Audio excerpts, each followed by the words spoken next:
zove se Katarina, drago mi je i dobrodošli nazad na Famoza Tube. Danas sam vam pripremila veoma dobar, tačnije poučan video po meni na temu da li vi volite sebe. Ovako, kada vas neko pita, recimo na ulici, da li vi volite sebe, da li biste vi odgovorili sa da ili ne? Ako je vaš odgovor da, nastavite sa slušanjem. Napravit ćemo jedan mali test da vidimo da li je to stvarno istina. Kada te pogledate sebe u gledalo, da li razmišljate o tome kako ste vi lepi, kako imate lepu kosu, lepe oči, kako ste lepi i bez šminke ili obrnuto? Zapamtite odgovor. Da li želite da smršate ili da se ugojite zato što mislite da niste dovoljno, da vaša kilaža nije u redu?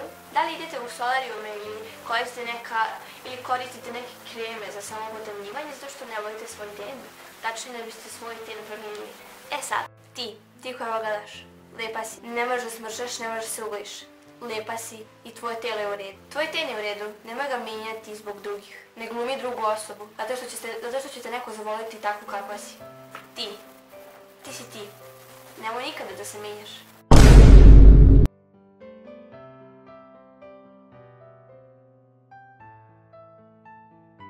Nadam se da vam se svidio ovaj mali motivacioni video, pošto je veoma bitan i mislim da to trebate da shvatite da kad zavolite sebe, sve će vam biti drugačiji. Opet da volite sebe takvi kakvi ste. Ako želite da nas vidite na Welcome to Festu, Nenada, Milu, Milicu, mene, Biljanu i Emu, možete da glasite za nas, link će biti u opisu. To je bilo to.